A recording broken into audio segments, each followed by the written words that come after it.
The test is in 4 parts. Part 1, Part 2, Part 3, and Part 4. Now look at Part 1. Part 1. You are going to hear a customer inquiring about different types of radio. First, you have some time to look at questions 1 to 4.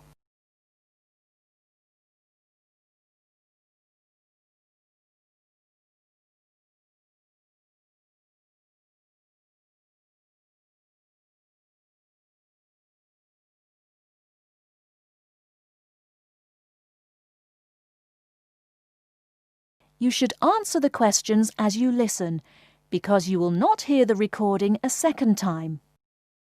Listen carefully and answer questions 1 to 4. Yes, madam. How can I help you?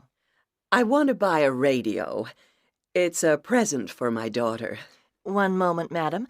I'll show you what models we have in stock. Thank you. This one's very popular. The Club Tropicana. The Club Tropicana. It's certainly very colorful, isn't it? The colors are very popular with children. It comes in pink, orange, and green. Oh, yes, I think she'd like that. And it's got a CD player and a clock. Does the clock have an alarm? My daughter is terrible at getting up in the mornings. Yes, it does. It's a bit big.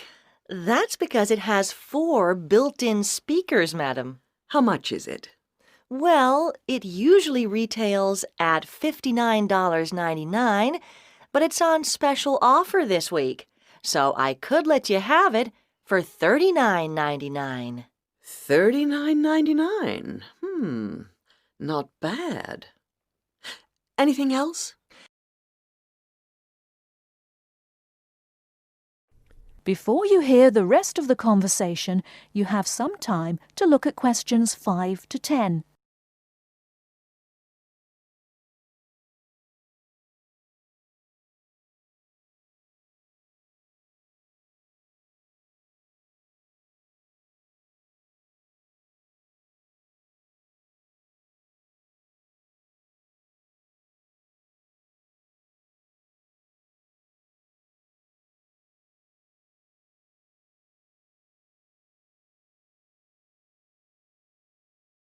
Now listen and answer questions 5 to 10. There certainly is. Introducing our top-of-the-range model, the Night Owl. Available only in black, but packed with extra features. Such as? A clock, and it has a television, complete with 10-centimeter screen. And this makes it perfect for the bedside table, a built-in reading light. Very clever. Yes, it's ideal for use both indoors and out. The batteries last for 100 hours. Sounds good. Who's it made by? Parker, madam. They're a British company. Very good quality. Parker. How much is this one? $79.99 plus tax. That's a bit expensive. Do you have anything cheaper? Here. This is the cheapest, smallest, and lightest one we do. It's tiny. And it's round. That's really unusual. Yep. It's called the Olympic. You wear it round your neck with this special strap. See? Oh, it's like a medal. An Olympic medal. That's why it's gold. And you get a free pair of headphones so you can listen to it wherever you are. And you never have to replace the batteries. Really? Why not? There aren't any. Oh? It runs on solar power. Does it really? And I suppose it's expensive. $18, madam. I'll take it. Certainly, madam. Now, cash, check, or credit card?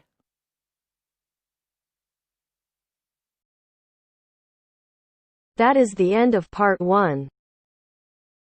You now have half a minute to check your answers.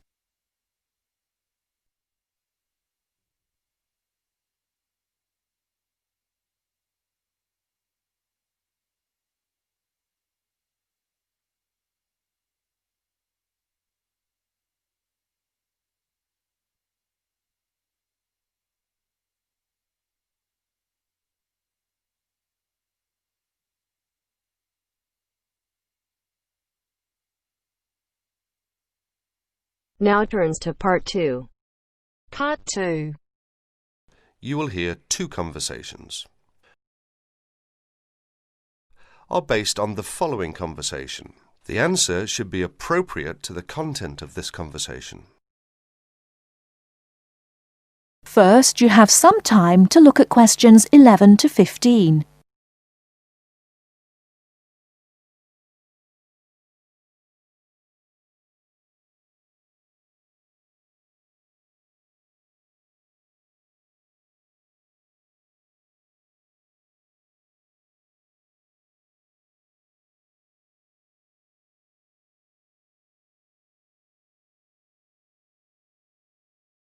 Now, listen carefully and answer questions 11 to 15.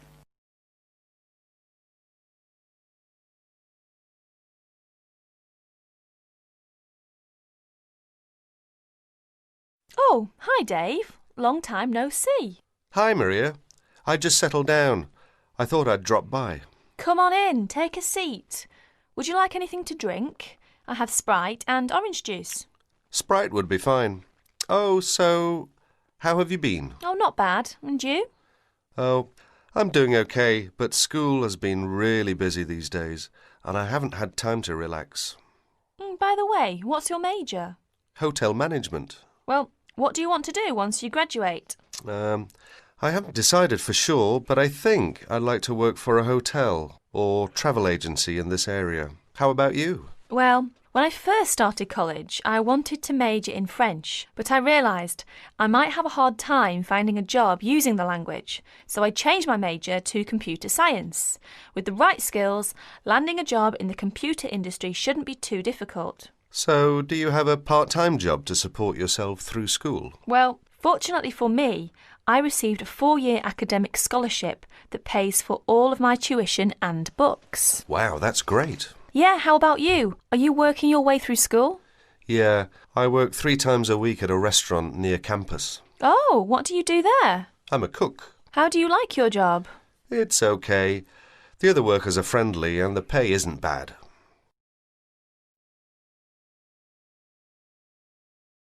Before you hear the rest of the talk, you have some time to look at questions 16 to 20.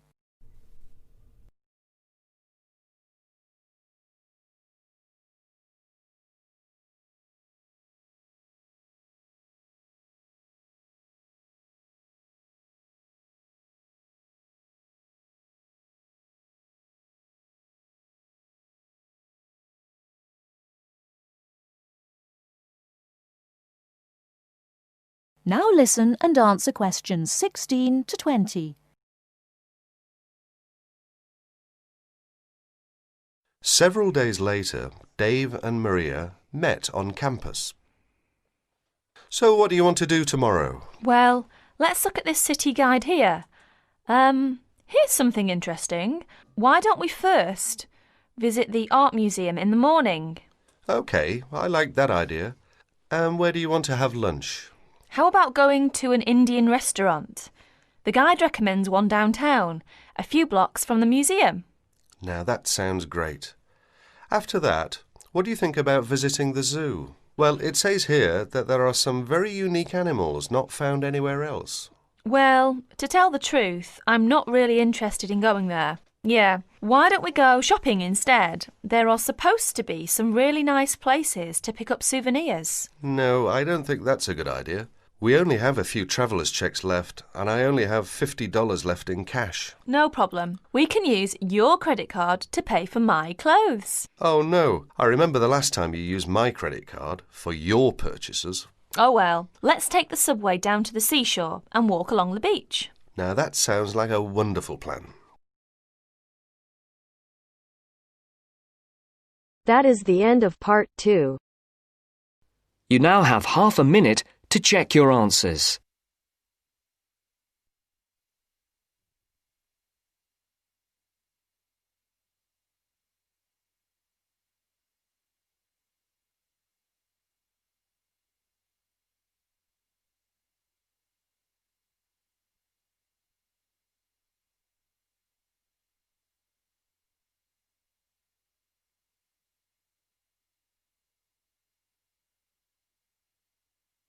Now turns to part 3.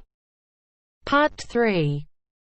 You'll hear a tutor and a student talking about the history of the scientific method. First, you have some time to look at questions 21 to 25.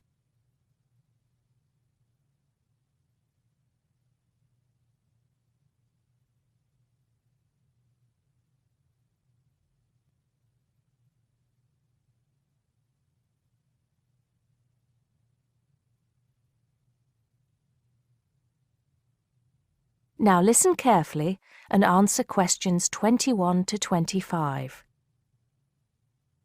Hello, Simon. Come in. Take a seat. Now, I wanted to talk to you about your assignment. Yes, the one on the scientific method. That's right. I just wanted to see how you were getting on. Well, I think it's fine. I mean, I haven't done a huge amount of work on it because I've been working on other things. But what I've read so far seems fine. How many of the references that I gave you have you managed to get hold of? Not too many, I'm afraid. It seems that everyone else is working on the same things at the same time. And every time I look, the books are checked out from the library. Right. Well, I think that we can go over the main ground together now. That way, even if you don't manage to go through all the references in detail, you'll still have an overview. What has helped you most so far? I've managed to have a look at 3 of them. I thought that Johnson made some good points, but it was hard to follow the line of her argument. Bradman was simple and straightforward, and I felt as if I got a lot out of that. I wish I could say the same for Whittaker. To be honest, I didn't get very far with that. Okay, that's more or less what I'd expect. So tell me, what have you learned so far about the role of the Egyptians and the Babylonians? Yes. Well, there's evidence that the basic components of the scientific method, examination, diagnosis, treatment, and prognosis, were being used in the early 1600s BC, especially in the treatment of certain illness. Good. Yes, that's right. And the point, of course, is that that represented a considerable advance over relatively simple, non-empirical approaches, which usually attributed anything unknown to the actions of the gods, etc. Of course, the Egyptians and Babylonians did this as well, but what we see emerging here is a willingness to base opinion on systematic study of the real world, which is at the root of the scientific method. I see. Right, yes. And then that reappears later. Yes, although don't get carried away with the idea that it was a simple process of development. By the time we get to ancient Greece, let's take the period towards the middle of the 5th century BC, the rules governing the scientific method were practiced on a widespread scale, but there were still many people who believed that real truth could only be acquired by pure rational thought. Plato, of course, had a great influence on the development of the scientific method during this period. Through his academy. That's right. But then, as we know, a great deal of understanding of the scientific method disappeared as the old world order collapsed. It wasn't until the Middle Ages, sometime before the 11th century, that several versions of the scientific method emerged from the medieval Muslim world, all of which stressed the importance of experimentation in science. Right. I think I've got the historical timeline. Before you hear the rest of the conversation, you have some time to look at questions 26 to 30.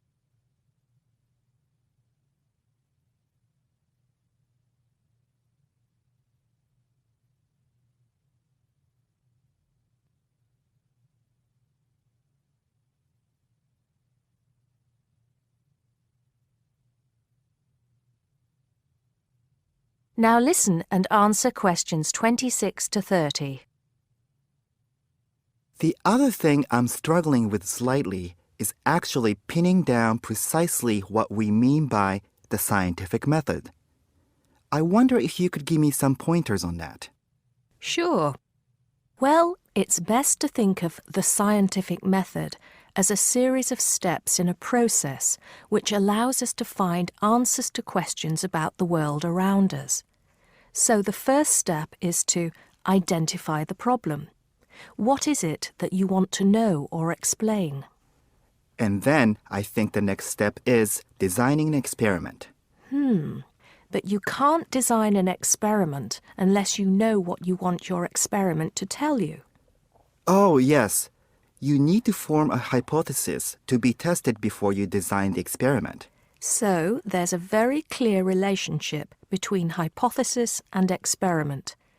Having designed the experiment, then of course you go on to carry out the experiment. The particular procedure you follow, the protocol, will differ from experiment to experiment, but the underlying principle is the same. You analyse the data from the experiment in order to confirm or disprove your hypothesis. Assuming the experiment is accurate. Oh yes, if there's anything unusual about the data, or if the results are at all surprising, then you need to ask yourself whether the experiment could be flawed and whether the data could be unreliable. If the answer is yes, then it may be necessary to modify the experiment and go through the process again. So, once you have reliable, valid results, then the final step is to communicate them. The wider scientific community needs to know about the results, and publication in journals is the accepted way. Okay, I think I've got the basics. It's going to get more complicated as we begin to look at some people who have criticised the scientific method. So you need to make sure that you understand things up to this point. Let me know if you have any further problems with it. That is the end of part 3. You now have half a minute to check your answers.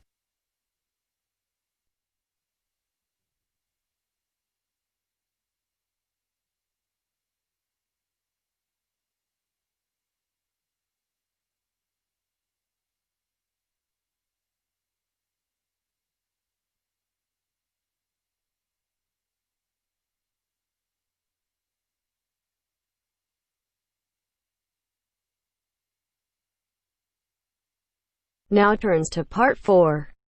Part 4. First, you have some time to look at questions 31 to 40.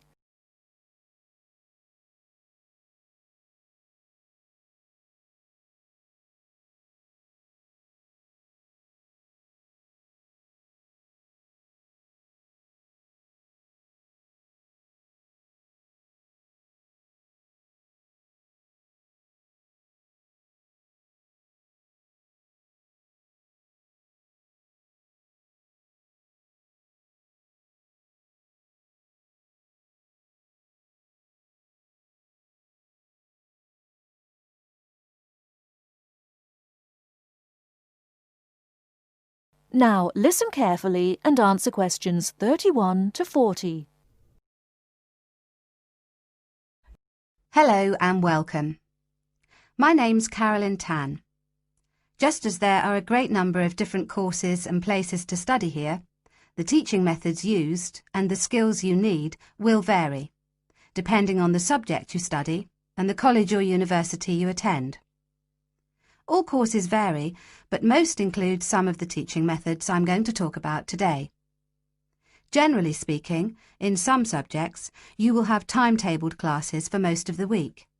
In others, you may only have a few hours timetabled and will be expected to work independently for a substantial amount of time. Working independently is crucial at university.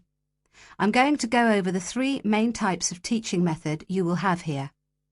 These are lectures, seminars, and tutorials. There are other methods that you will come across, like workshops, group work, and practical work, but I'll describe the 3 main types for now. I'll briefly describe what they are and try to give you some helpful advice in dealing with them. Let's start by looking at lectures.